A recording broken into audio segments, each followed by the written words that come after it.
ഇതാര് രവീന്ദ്രനാഥാ? എന്നെ ഓർമ്മണ്ടല്ലേ? ഞാൻ പിങ്കി രവീന്ദ്രനാഥ്. ശരി. അറിയാം. മക്കളെ, അമ്മ എവിടെ? അമ്മ അടുക്കളയിൽ. അമ്മ എന്ത് പറയുന്നു? അമ്മ മലയാളം. സീനാക്കല്ലേ? ഞാനായിട്ട് സീനാക്കേണ്ട ഒരു ആവശ്യമില്ല, അമ്മ എന്നെ ആക്കിക്കോളും. അമ്മ ദേഷ്യത്തില്ല? അതെനിക്കറിയത്തില്ല, ഞാൻ ഇവിടെ ഇരിക്കുകയായിരുന്നു. ഇത് മക്കളെ, അതെ, അങ്ങോട്ട് പോകുമ്പോ അമ്മ ചൂടാവുകയാണെങ്കിൽ മോളൊന്ന് ഇടയ്ക്ക് കയറിക്കണം. അച്ഛൻ്റെ കൂടെ നിൽക്കണം. ഇടയ്ക്ക് കയറാൻ ഞാൻ പിടിക്കുകയാണല്ലോ. നിക്കാം. ചെല്ല അടുക്കള പോ. മോള് വാ, മോള് മുമ്പ് പോ, ഞാൻ പുറകെ വരാം. അച്ഛൻ എന്തായാലും അമ്മയെ നേരിട്ടേ പറ്റുള്ളൂ, അച്ഛൻ മുമ്പ് പോ. എന്നാലും വാ, നീ ഉണ്ടെങ്കിൽ എനിക്കൊരു ധൈര്യമുണ്ട്. റിങ്കി എവിടെ? എനിക്ക് അകത്ത് വേണം. വാ.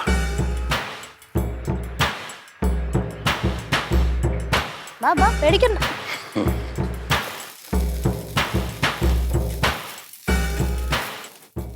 അമ്മ, പിടികിട്ടാ പുള്ളി എത്തിയിട്ടുണ്ട്. മണി, നീ ദോശ ഉണ്ടാക്കണ? രാവിലെ അവിടെ ആയിരുന്നെങ്കിലോ അമ്മ മറ്റേ പച്ചരിയിലെ കൊഴുക്കട്ട ഉണ്ടാക്കിയത്. ഓ, അടിപൊളിയായിരുന്നു.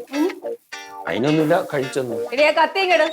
അയ്യമ്മ, അത്ര ഒന്നും ചെയ്യണ്ട, ചെറുതായി ഉപദേശിച്ചിട്ട് അച്ഛൻ നന്നായിക്കോളും. പച്ചക്കറി പച്ചക്കറിയായിരുന്നു. മണി, ഇവിടെ എന്തൊരു ചൂടല്ലേ? അവിടെ ആണെങ്കിൽ എന്തൊരു മഴ കത്തിയതാ. അവിടെ ഭയങ്കര മഴയായിരുന്നു മണി. ഇടിച്ചു കുത്തി പെയ്ത് രാത്രി മെനങ്ങാന്ന്. പിന്നെ ഭയങ്കര മഴ. അയ്യോ അച്ഛൻ, എത്ര കാലമായി കണ്ടിട്ട്? ഉടനെ തിരിച്ചു പോവോ അതോ 2 ദിവസമെങ്കിലും ഞങ്ങളോട് നിക്കാൻ സമയം കാണോ? എന്തോന്ന് വെച്ചേ? വന്നപ്പോ മുതൽ എല്ലാരും കൂടെ ഇങ്ങനെ. ഞാൻ 2 ദിവസമല്ലേ ഇവിടെ ഇല്ലാതുള്ളൂ. ഞാൻ എത്ര നാൾ കൂടിയിട്ടാണ് വീട്ടിൽ പോയത്? ഷോ കഴിഞ്ഞ രവിയേട്ടാ, നിങ്ങൾ 2 ദിവസം വീട്ടിൽ പോയി നിന്നതിൽ ഇവിടെ ആർക്കും ഒരു പ്രശ്നമില്ല, മറിച്ച് സന്തോഷമേ ഉള്ളൂ. പക്ഷെ എപ്പോ പോയതാണ്? വെള്ളിയാഴ്ച ഉച്ചയ്ക്ക് വന്നിട്ട് നേരെ വീട്ടിൽ പോയതാണോ? ശനിയാഴ്ച വൈകുന്നേരം വരും തോന്നില്ലേ? ഇന്നിപ്പോ ഞായറാഴ്ചയായി. പോയതിന് പ്രശ്നമല്ല, 2 ദിവസം നിന്നതും കുഴപ്പമില്ല. പക്ഷെ പോയതിനു ശേഷം ഇങ്ങോട്ടൊന്ന് അന്വേഷിക്കുന്നുണ്ടോ, വിളിച്ചൊന്ന് ചോദിക്കുന്നുണ്ടോ ഇവിടെ എന്താണ് സംഭവിക്കുന്നതെന്ന്? അയ്യടാ, ഞാൻ വിളിച്ചില്ലേ? 2 പ്രാവശ്യം വിളിച്ചില്ലേ? വിളിച്ച് പോയിട്ട് അവിടെ എത്തിയ ഉടനെ എത്തി എന്ന് പറഞ്ഞ് വിളിച്ച്.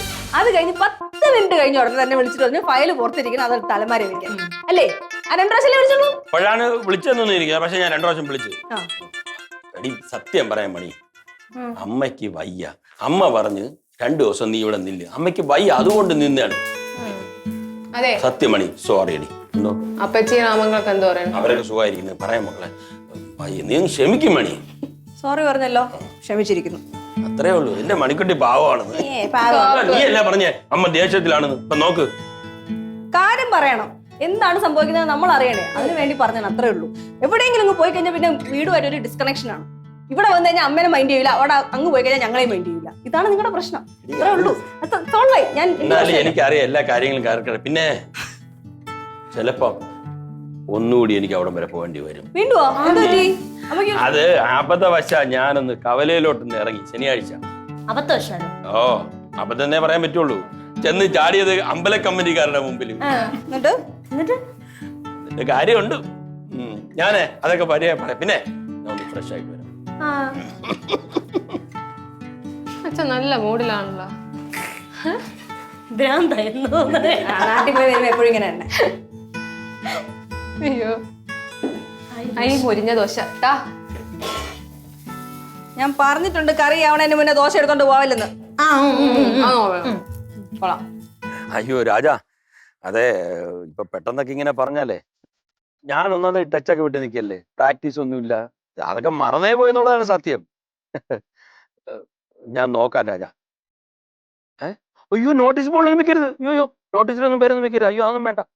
ഞാൻ പറഞ്ഞില്ലേ 2 ദിവസത്തിനുള്ളിൽ ഞാൻ രാജനെ അറിയിപ്പിക്കാം. ശ്രമിക്കാം. ഓക്കെ. ആര്? അയ്യോ കൊടുക്ക്. ടീച്ചറെ നമസ്കാരം. വന്നിരുന്നു, പെട്ടെന്നെങ്കിൽ വന്നത് കാണാനും പറ്റിയില്ല. അയ്യോ, അതൊക്കെ മറക്കാൻ പറ്റുമോ ടീച്ചറെ?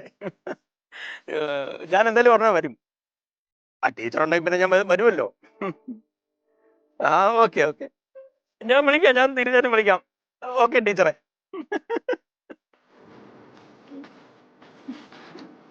ആരോടാണ് ചിരിയും കളിയൊക്കെ? അതെ, നമ്മുടെ രാജനെ, അനശ്വര ക്ലബിന്റെ സെക്രട്ടറി രാജൻ വിളിച്ച് കുറച്ച് കാര്യം സംസാരിക്കുകയായിരുന്നു. രാജ മനസ്സിലായി, ഈ ടീച്ചർ എന്നൊക്കെ പറഞ്ഞ ആരെ വിളിക്കണായിട്ട് ശാരദ ടീച്ചർ. ടീച്ചർ ഞാനും ശാരദ ടീച്ചറൊക്കെ ഒരുമിച്ച് പഠിച്ചാണ്. ക്ലാസ്മേറ്റ് അല്ല, ഒരു സ്കൂളിൽ ഒരേ ബാച്ചാണ് പഠിച്ചാണ്. പിന്നെ അവര് പഠിച്ച് ജോലി കിട്ടി ടീച്ചറായി. എല്ലാരും ടീച്ചറെ എന്ന് വിളിക്കുന്നു, ഞാനും ടീച്ചറെ എന്ന് വിളിക്കുന്നു, അത്രേ ഉള്ളൂ. പണ്ടേ ഞാനും ഈ ശാരദ സെക്രട്ടറി, ഞാൻ പ്രസിഡന്റ് ആയിരുന്നു ഞങ്ങളുടെ ക്ലബിന്റെ. ഞങ്ങൾ എല്ലാവരും കൂടെ ചേർന്നാണ് ഈ ക്ലബ് ഉണ്ടാക്കിയത്. ഞങ്ങളെ ഈ പ്രവർത്തനം കൊണ്ടല്ലോ എന്തുമാത്രം കലാപ്രവർത്തനം നടത്തി അറിയുമോ, വാർഷികത്തിനൊക്കെ ഭയങ്കര. ഞങ്ങളുടെ ഈ പ്രവർത്തനമൊക്കെ കാണുമ്പോൾ ഓരോരുത്തർ പറയുമായിരുന്നു, ആൾക്കാരല്ല ശാരദയും രവീന്ദ്രനും നല്ല ജോഡിയാണെന്ന്. അല്ല, പ്രസിഡന്റും സെക്രട്ടറിയും തമ്മിൽ നല്ല ജോഡിയാണ് ഈ പ്രവർത്തനങ്ങളൊക്കെ നടത്താനായിട്ട്. നല്ല കാര്യങ്ങളൊക്കെ അച്ഛൻ വിചാരിച്ച പോലെയല്ല കേട്ടാ. ചുമ്മാ ഇരിക്കണേ. ഒന്നാമത് ഞാൻ ഇവിടെ ഒരു ടെൻഷൻ അടിച്ച് നടക്കുക. ടെൻഷൻ ഞാൻ സത്യം പറഞ്ഞ മണി, ഞാൻ വന്നപ്പോഴേ പറയണമെന്ന് വിചാരിച്ചാണ്. അതെ, എന്നെ അവിടെ കണ്ടപ്പോഴേ ഞാൻ പറഞ്ഞില്ലേ, ശനിയാഴ്ച ഞാൻ കവലയിലോട്ട് പോയപ്പോ അവരെന്നെ കണ്ടെന്ന് പറഞ്ഞില്ലേ. അപ്പോ ഈ രാജനും എല്ലാരും കൂടെ ചേർന്നിട്ട് പറഞ്ഞു, അവർക്കൊരു ആഗ്രഹം ഉണ്ടായി. അതെ, പണ്ട് ഞാൻ ഈ ക്ലബില് വാർഷികത്തിനൊക്കെ പാട്ടും കഥാപ്രസംഗവും ഒക്കെ പറയുമായിരുന്നു. കഥാപ്രസംഗോ? ഓ, ക്ലബിന്റെ പ്രവർത്തനമൊക്കെ ഉണ്ടായിരുന്ന കാര്യമൊക്കെ പറഞ്ഞിട്ടുണ്ട്. കഥാപ്രസംഗത്തിന്റെ കാര്യം ഒന്നും ഇവിടെ പറഞ്ഞിട്ടില്ല. ആര് പറഞ്ഞു? ഞാൻ എത്ര പ്രാവശ്യം പറഞ്ഞിട്ടുണ്ട്? പറഞ്ഞിട്ടൊന്നുമില്ല. മണി, നിന്റെ ഞാൻ പറഞ്ഞിട്ടുണ്ട്. മക്കളെ പറഞ്ഞിട്ടില്ലേ? ഇല്ല, പറഞ്ഞിട്ടില്ല. അല്ല അമ്മ പറഞ്ഞിട്ടുണ്ട്. പണ്ടേ അച്ഛന്റെ നാട്ടിലെ ആ ക്ലബിലെ സ്റ്റേജിലുണ്ടല്ലോ, അച്ഛൻ ഇങ്ങനെ കഥാപ്രസംഗം ചെയ്തുകൊണ്ടിരിക്കുകയായിരുന്നു. അങ്ങനെ ചെയ്ത് കഥാപ്രസംഗത്തിന്റെ മൂർധന്യ അവസ്ഥയിൽ വന്നപ്പോ ആൾക്കാരെല്ലാരും കൂടെ എന്ത് ചെയ്ത് എണീറ്റ് കൈയടിച്ചു. ഞാൻ പറഞ്ഞില്ലേ, ഞാൻ പറഞ്ഞിട്ടുണ്ട്. എന്നിട്ടുണ്ടല്ലോ അച്ഛന് പൊന്നാടിയൊക്കെ കൊടുത്ത് ആദരിച്ചു. പിന്നെ വേറൊരു സംഭവം ഉണ്ട് കേട്ടോ. അതിനുശേഷം നാട്ടിലൊക്കെ അച്ഛനൊരു പേരുണ്ടായിരുന്നു, കാതികൻ കുഞ്ചു, കാതികൻ രവീന്ദ്രനാഥ്. സത്യം. എന്നിട്ട് അത് വെച്ച് നിങ്ങളിപ്പോ കഥാപ്രസംഗം പറയാൻ പോവാണ്?